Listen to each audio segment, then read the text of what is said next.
remember those fallen in the line of duty. And the nation's chief calling on the older ones to be role models for the younger generation. So don't go anywhere. The Bahamas Tonight, the weekend edition, starts now. Now in HD.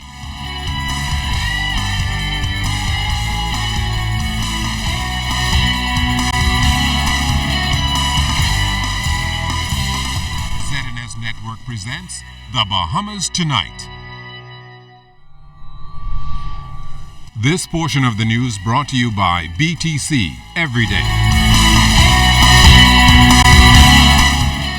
A boating accident ending tragically in Cat Island. Good evening, everyone. I'm LaDawn Davis. Thanks so much for tuning in. Topping the news tonight, investigations continue into a tragedy at sea involving the motor vessel Lady Rosalind. We understand that the captain and crew left San Salvador en route to New Providence yesterday evening. We're told that later on during that journey, the vessel experienced some problems, and that's when they sent out the stress call. We talked to Cat Island's Administrator Jackson McIntosh about the tragic incident. A preliminary report from the police says that the Lady Rosalind made a distress port of call at the New Bight Harbor in Cat Island, and it did so because it was taking on water. I'm told that in trying to control the water levels that they put in a temporary pump. In the process, the fumes from the pump created a stupefaction on the ship. One of the men, I'm told, was trapped in the engine room of the ship, and he succumbed to those fumes. I'm not told that anybody else did at this particular time, but the matter is now under active investigation by the CDU. Now, police say 2 other crew members were found unconscious on the vessel. However, they were treated by the local doctor and they are in stable condition. Police also investigating the circumstances surrounding an apparent drowning in Long Island. According to reports after 10 this morning, 2 males and a juvenile were on a fishing trip in the area of Turnball Beach off Long Island when it was reported that one of the adult males drowned. He was pronounced dead by the local doctor. Investigations continue. Every day, thousands of police officers risk their lives to protect the country, but unfortunately, some of them meet their demise while on duty. Well, today, the top brass of the Royal Bahamas Police Force, along with family members, celebrated the contributions of nearly 30 fallen officers during its annual garden service at the police headquarters. It was a time of prayer and reflection as wreaths were laid in their honor. Commissioner of Police Ellison Greenslade says his service reaffirms their love and affection for those fallen officers. Our children make sacrifices that are beyond measure.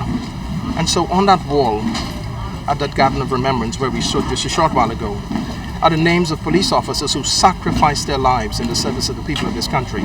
It means they died because someone pointed a gun at them, shot and killed them, in uniform and on duty, or a tragic car chase or an accident during some issue on the streets. And so we come to pay homage. We invite family members. You would have noticed that many of the persons placing wreaths were children. Those are children now without fathers and without mothers. Their parents have gone on, and so we now incubate them in our love and affection.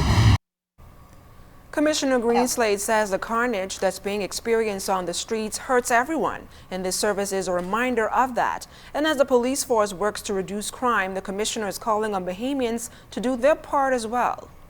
Bahamians and citizens alike are going to have to really put their shoulders to the wheel. We're going to have to stop this carnage in our country. This is a beautiful country.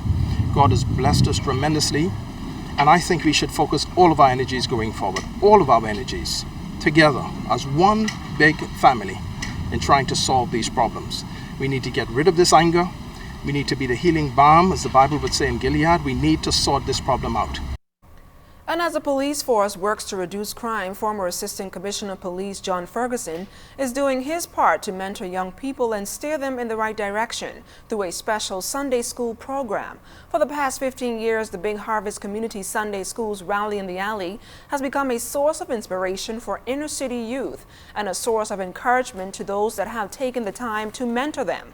In saluting Ferguson, Prime Minister the Right Honorable Perry Christie said he is instilling Christian principles at an early age. stage. He said the time is now for Bahamians to become beacons of light and provide hope in a time of despair. Meantime, Minister of National Security, the Honorable Dr. Bernard Nottage, noted that in every inner-city community, there are children with a tremendous amount of talent, and all they need is a helping hand, while former Deputy Prime Minister Brent Simonet joined the Prime Minister on stage and called on Bahamians to unite.